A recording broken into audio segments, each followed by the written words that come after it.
This session was hosted by Mummy Star. We are the only charity in the UK and Ireland dedicated to supporting women in birthing people who experience cancer in and around pregnancy. This session is a part of our Healthcare Professionals Awareness Week 2025, which is Share the Care, which is focusing on advocating for end-of-life care that sees the whole story.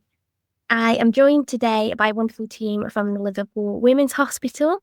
They are going to be sharing their experience of caring for a patient through pregnancy, birth, and end of life, sharing their experiences of that care and what that care looked like. So I'm going to hand over now to the team to introduce themselves and their experience. And so I'll hand over to Jo first, if that's okay. My name's Jo Kennedy and I'm the outreach midwife for Liverpool Women's, and I provide the care from this patient from 15 weeks until she passed away. Hi, my name's Emma McGoldrick and I'm a maternal medicine obstetrician and the maternal medicine lead at Liverpool Women's Hospital. As a maternal medicine consultant, I look after patients like this one and provide the best possible care we can for her and her family. I'm Kate Navaratnam. I'm a fetal medicine consultant at the Liverpool Women's Hospital, and I'm the chair of the Fetal Medicine Network in Cheshire and Merseyside. And I was involved with this patient's care through my role for the Maternal Medicine Network, where I provide fetal medicine advice and input for women with complex health problems. So we first encountered this lady when basically we were contacted by one of our partner trusts. So Liverpool Women's is quite unique in that it's a standalone site, but we often get notified from our partner acute trusts about patients who've been admitted. So we were notified, I think through Jo, that this lady had been admitted acutely to one of the respiratory wards at the Royal, and that it looked like this lady had a diagnosis of cancer, and we were asked to come across and speak to her. It was quite unusual because obviously when we first attended to meet the patient, there hadn't been a formal diagnosis as such given to the patient at that point. And we were being asked to talk about potential options. So our first kind of remit, both myself and Jo, when we met this lady, was very much to say to the team, well, the lady needs to be aware of what the diagnosis is before we can possibly discuss options with her. And therefore, we kind of set about trying to pull together the team to ensure that this lady had an appointment with the it was respiratory oncology team first. And that we kind of understood, and I'm sure Jo would agree, that maybe there was certain anxiety, particularly because this lady was approximately 15 weeks pregnant when we first met her. And I didn't know if that anxiety was maybe preventing kind of those discussions being had. And the uncertainties of how this would work with the lady being pregnant. So Jo and myself offered that when the lady came to clinic for that first appointment, that we would be there to support the patient and also the clinician that were going to be talking to her about the diagnosis and treatment. I think that was very challenging in the beginning because this diagnosis came really out of the blue. And there was a lot of upset with it. She was only 29 years old, completely fit and healthy, had never smoked. So just a lot of upset, quite a lot of anger as well in the beginning, because she had presented to her GP with symptoms that did turn out to be relevant. And processing what she thought might have been done differently was really difficult. And of course, she'd also found herself to be pregnant, which hadn't been specifically planned, but was like seen as a blessing.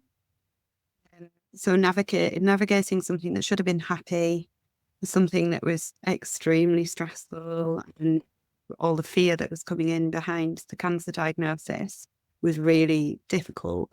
And I think at that time, our aim was just to develop some trust with her and to work alongside the oncology team to try to support her as best we could. And there were some decisions to be made. So I came into it just shortly after Jo and after they told me about what was going on with the patient. And she didn't have a specific fetal medicine concern, but she's pregnant in this really complex situation. And I suppose my skill set and experience is in difficult emotional conversations with people.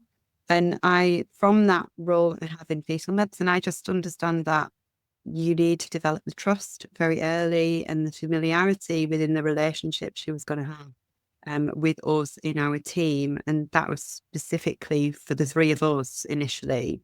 So shortly after, I think the week after she met Emma and Joe, I asked her to come, and she came direct from the other hospital over to see me in fetal medicine, just so I could meet her and get a feel for what she was thinking at that time. And the options that she had were, would she be continuing this pregnancy with full support around the pregnancy and trying to optimize her health and the fetal health?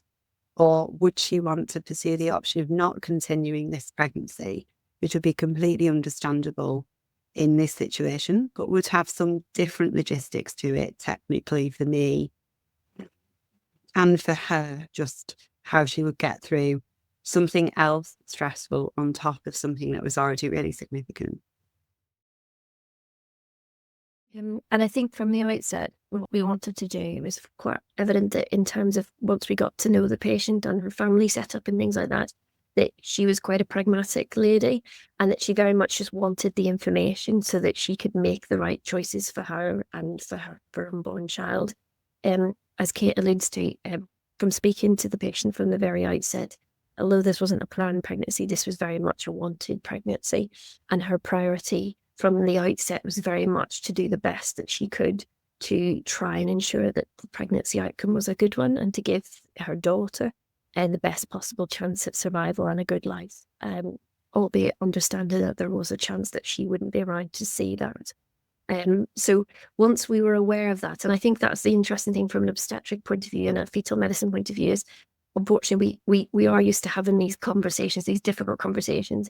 And I think it's one of the things that we appreciate that our partner physicians and colleagues, it's something that they're very uncomfortable with.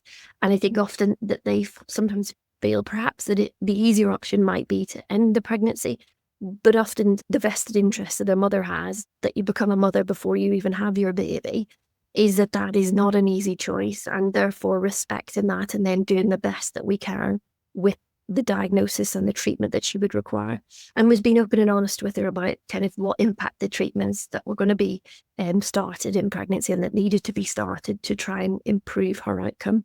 That it was from the outset that it was looking like it wasn't necessarily curative for the cancer. But certainly that there were treatment options. She was young, she was healthy. But some of the options in terms of, obviously she had chemotherapy, but immunotherapy, that the evidence for the impact on a pregnancy was uncertain, and just being honest with her about that. But that we had certain things that were positive, the fact that she was already 16 weeks, that this was up until that point a very healthy pregnancy.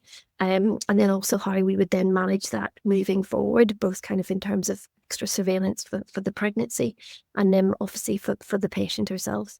And, alongside myself and Kate, then Joe was that kind of intermediary, and that Joe is excellent, and she'll probably tell you about how regular contact she was with the patient and making sure that the patient was aware that we were contactable, whenever the patient needed, and also that, these discussions were kind of finite, that we would continue these discussions with her throughout the course of the pregnancy. Her preferences, opinions may change, and also that we could react and respond to that. And it wasn't that just because she said this once, that was it. It was kind of an ongoing discussion in terms of what she wanted for her pregnancy and for herself.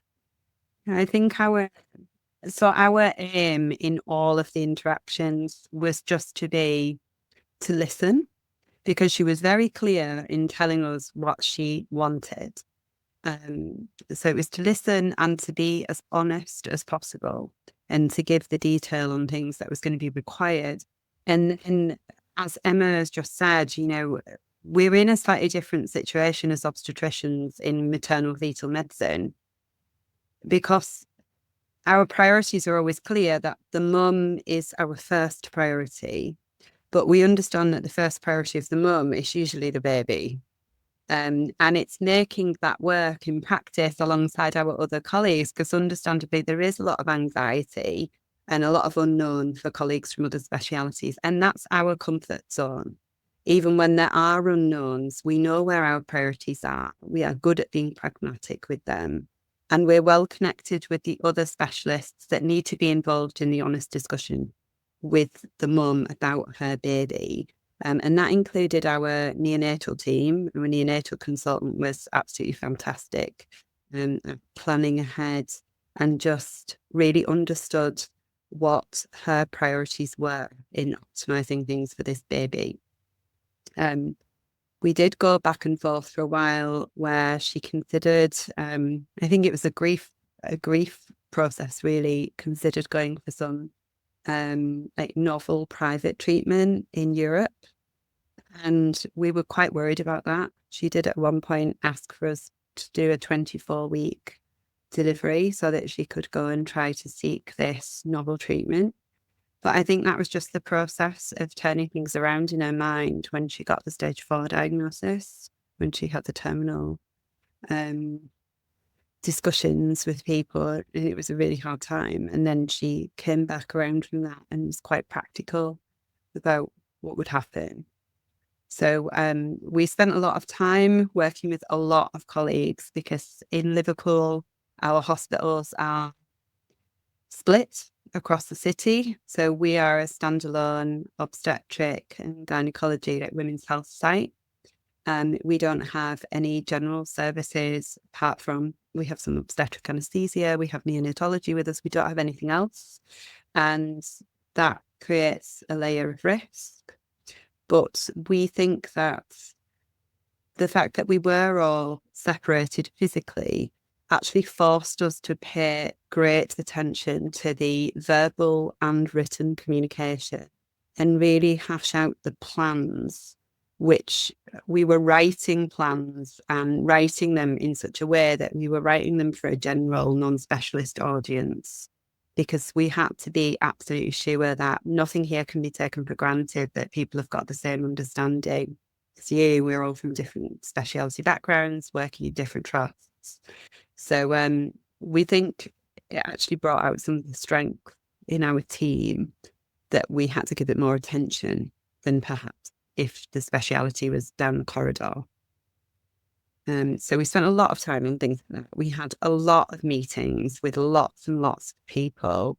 There are probably more than 50 people involved in this team looking after one woman and one baby. I think it's worth noting, because of social circumstances, the patient had to remain an inpatient for quite a prolonged part, pretty much most of her pregnancy. And initially that wasn't with ourselves. And obviously having a pregnant lady on a ward, which was essentially an oncology ward, was very uncomfortable for the team that looked after in terms of what do they do, when.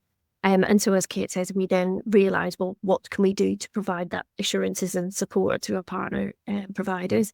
So we wrote a comprehensive document in terms of key contacts, in terms of gestational cutoffs, in terms of in the event of, and obviously you can't foresee every eventuality, but it just gives them that kind of reassurance that we would be there to support them. And as Kate mentioned, so initially we had intensive meetings, I think at least twice a week with that particular trust where she was an inpatient. And then following that, we obviously have a maternal medicine MDT. So we kind of discussed it there because obviously, unfortunately, this is not something that we encounter terribly often. Certainly the number of ladies that we encounter that have either had a cancer diagnosis or indeed are diagnosed with cancer in pregnancy is increasing. But certainly the severity of this lady's diagnosis and the kind of the course that the pregnancy took and her medical condition and the deterioration was quite different. So we rely on the support again from our MDT because it's attended by the kind of breadth of the multidisciplinary team, but also obstetricians across the region. So it's good to get other people's thoughts. And, obviously sometimes some of them have got experience in different ways and say, have you thought about this? So it provided us with that kind of degree of support as well to try and make us think, well, is there anything that we haven't quite thought of? Equally, when it got to the point that we realised we would need to transfer the patient over for delivery, we reached 26 weeks of gestation. And it was evident that the patient's condition was deteriorating and that, even she herself felt that she would be getting much further. And with that in mind, we had conversations with our neonatology team alongside the patient, and therefore we looked to mobilise to try and make sure the delivery was as organised and as planned as possible, to try and again fulfil the patient's wishes to make sure that there was the best possible outcome for her daughter. As we mentioned before, we were a standalone site, so we had to engage them with our senior leadership team, which we'd done at points along the way, but really then to say, we are looking to transfer this patient over to deliver her with ourselves at the Women's, which, as you can imagine, is not something that people felt entirely comfortable with. We were very fortunate that I would say quite a number of the members of the senior leadership team were wholeheartedly supportive and appreciated that this is often what we come into the job to do, is to fulfill people's wishes and wants. And basically, we would have done that for anybody. And certainly this particular patient, and I'm sure Joe and Kate would agree, it was inspirational in terms of how she managed her diagnosis and her priorities and her strengths in making sure that she expressed from very early on she wanted to spend as much as time as she had left with her daughter. So therefore it became apparent to us the right decision was to deliver at Liverpool Women's. I think it was a turning point when she started to become more ill, and she knew it herself. And we had a conversation then about, what do you want? You know, because there are so many things that we can't do here to change things. And she told us very clearly that she was very stuck socially. She couldn't go home because she lived in an apartment with no lift. And because of her lung compromise, she couldn't get out of hospital. She had nowhere to go back to. And she was very clear that she wanted to come to the Women's, and she wanted this time with her daughter, and she wanted to die with her daughter. And those were very difficult discussions. But when somebody says that to you, you just have no choice but to start doing everything that you can do. And we were very fortunate that our clinical leadership team were receptive to what we were saying, but we spent a lot of time putting across the human story, really, that this is, you know, on a human level, we would all want this choice. It's a basic choice to choose how and where you might pass away, and what you do with those kind of precious days or weeks beforehand. And it just brought people together. She was an inspiration in the way she put her point of view across, and the way she did things, everything, the way she coped as well. It's funny because our neonatal colleague always said when we discussed this case afterwards that our mantra that Kate and I and Joe developed was, when people said no, was to say, have you met her? Because honestly, she was a strong lady, but she was a very, very genuine, you know, sensible lady. And therefore it was very easy once they'd met this particular patient, they couldn't say no. And so it became our armour when people eventually, when we kind of maybe exhausted our communication skills, shall we say, then our backup was always to say, go and meet her. You'd like to meet her before you decide that's not possible. And then people will come back and say, okay, right, we have to do this. What shall we do? And the other thing I spent a lot of time asking people, okay, have you got children?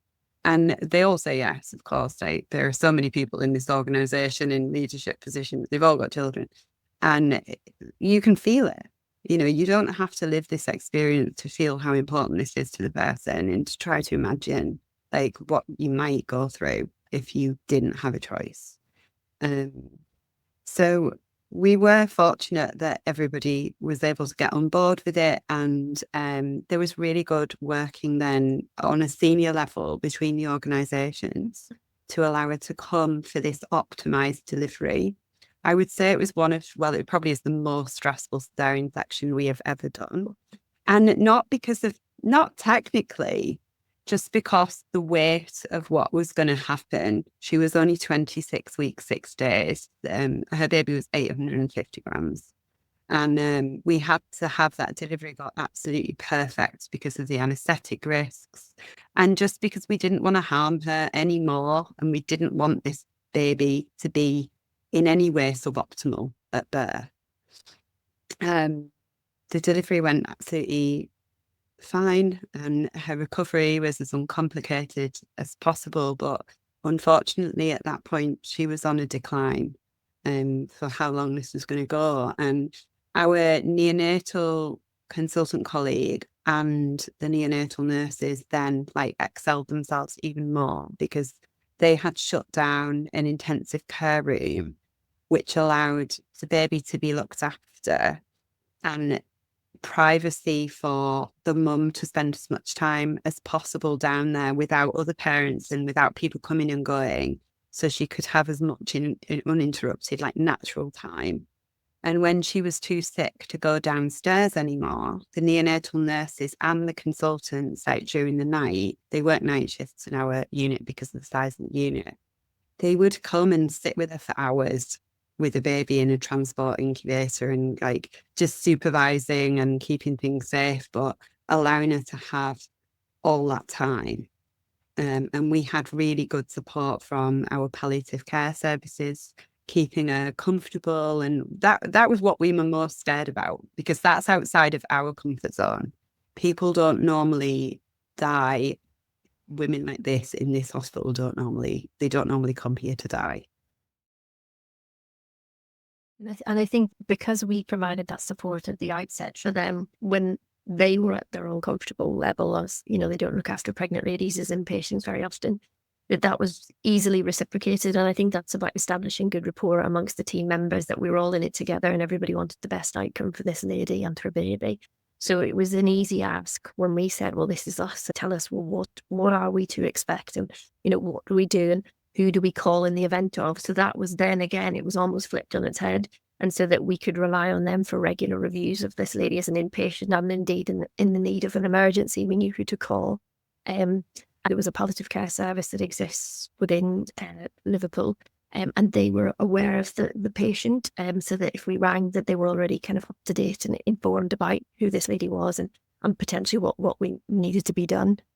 So I think that was part and parcel of that, building the team and gathering the right team members together at the very beginning, rather than trying to get people on board later on when it might be easier to say, well, we're not going to do that. The only other thing just to say, as Kate mentioned, is one of the things that we decided on the day that our patient became a mum was that was going to be the focus of that day. You know, despite all of this, everybody, you know, wants to have the day to be a happy day, to be a positive experience. So we said as a team, you know, it was a particular focus that actually nothing about cancer was going to be mentioned, and I wanted that too. And, you know, we had her music play and the whole team. It was a very positive experience. And I think everybody who was in that room at the time of the delivery can't help but reflect really fondly. And I think that was one of the things, despite the nature of the situation, it was doing the best for the patient to make sure that this was a really positive day for her, that she would, you know, have to hold for however long she had left. Yeah. Unfortunately, then things got worse after delivery. She had a few days that were quite settled and had the time that she wanted, but lived for 10 days after delivery. But the other thing that happened that was really positive at the end was she had this wish that she was going to die with her baby. And that's what she did. She became slightly agitated like in early hours of one morning. And actually, when I came in, like shortly after, when she was dying, the staff said she was a little bit agitated and they'd given the medication that was planned and they were a bit worried because it's outside their comfort zone. And she'd been asking for her baby to come. Baby was on the neonatal unit. They weren't like, up there at the time. So they did that because that's what she'd asked for prior in the shift. And when her baby arrived, she just settled down. And, you know, you could say that's the sedation, but we don't believe it was. We believe that that's like what she had in her heart. She knew what was happening. And she just settled. She just went into a deep sleep with her baby next to her. And that's how she passed away that early this morning. And it was very hard on the staff that were there, but at the same time, it was the most amazing thing. It was what we had worked for months and months. And it was such a relief that that's how it happened. I think I just come in a little bit from a midwifery point of view. Obviously, a lot of midwives like myself are not nurse trained, we're direct entry trained. So a lot of us have got no previous experience of dealing with death or anybody dying. We do it for babies. Obviously, we deal with stillbirths, and we're used to providing that type of care, but certainly not anybody with a diagnosis like this. I think it's just important to say that, you know, your job is there as a midwife. Nobody is expecting you to have any experience of any chemo or chemicals or whatever treatment they're going to go through. I was very well supported by both Emma and Kate, you know, from the offset. I knew my job was there for this lady. It was to give her the opportunity to have a pregnancy, you know, because for everything else that is going on, for all of the treatment, she's still a pregnant mum. She still wants that antenatal care that any other mum will get. She still wants a baby to be auscultated, you know, the heartbeat listened to be recorded. So if you can give as much normality of that as you can and go right through that process, obviously you're involved with the teams meetings. And I think the three of us were very fortunate that we got to know her really, really well. So I think the initial MDT started maybe with about 5 people. And then as Emma and Kate said, they ended up with about 50 people. But I think the three of us felt that strongly that you never felt afraid, or I never felt afraid to say, this is what she's asked for, this is what she wanted. We did always feel listened to, and I think we had our own little group that kept each other going, because it was a tough time, but it was such a rewarding time, which is a bizarre way to ever think about it. But at the end of it all, you kind of think, we got there and we got her what she wanted, and she wanted to have that pregnancy. She wanted to come for a scans when Kate scanned her to see her baby on the screen, you know, and at point for us just to talk to her like she was a normal pregnant person. If you can provide that. So, you know, for midwives who think, I can't do that, I've got no experience of that, it really doesn't matter. You just need to focus as much normality as you can give these women, just give them it, and you've done your job.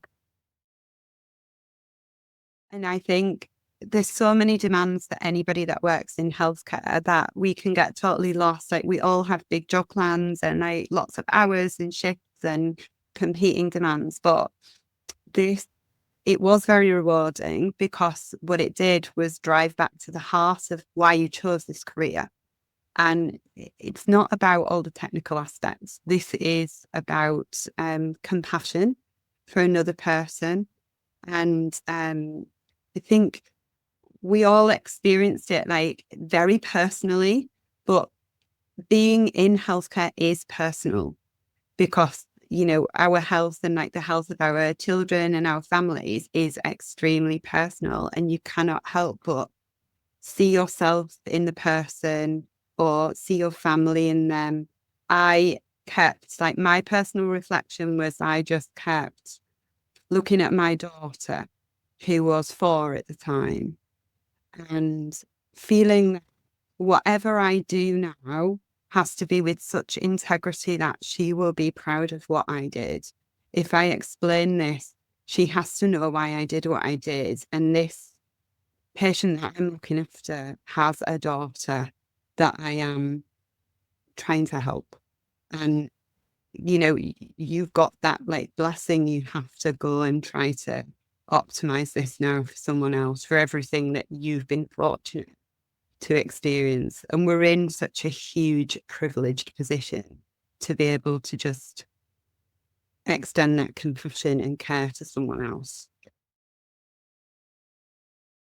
And I think, you know, from my perspective, I echo exactly what Joe and Kate are saying, but I also feel incredibly proud, you know, as Joe says, when you reflect on this situation, is, you know, to meet like-minded people. I feel very fortunate in our maternal medicine team that I knew from the outset, you know who your people are, you know the strengths that you have as a team, that, as Joe says, I knew that she would get the best midwifery care, and that wouldn't be lost in all the other bits. Because I think these women, sometimes when they're labelled with a diagnosis or a condition, that's the bit that gets forgotten, and it's very much focused on the medical condition, and the other bit is a side issue.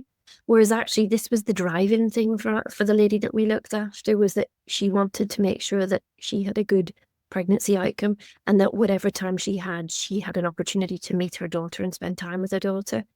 And you know, I think it also helps challenge those kind of accepted boundaries. You know, people say, well, we don't do it that way. Well, why? Just because it's done that way doesn't mean that it can't be done this way, both for this particular case and this patient, but it also makes you realize moving forward that actually, you know what, you know, we talk about patient-centered or patient-focused care. Well, that really does start with, well, what does the patient want and how can we achieve that? And I think that we do get a little bit stuck at times, and therefore to challenge things in the right way for the patients that we look after, I think can only help improve care for the women that we look after.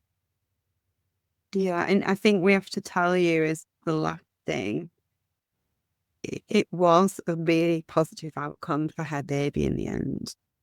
It's very tricky being born at 26 weeks, 6 days. She was a good weight for her gestation. She had the usual ups and downs, which we found very hard. I find very hard the ups and downs in this case for the baby, in a way that I don't normally. You know, I am involved with a lot of very compromised babies, but this was different. But when it came down to it, her baby did really well. And she's now, she's had her first birthday. She's absolutely beautiful. And she's living a good life. And everything that her mum wanted for her is happening.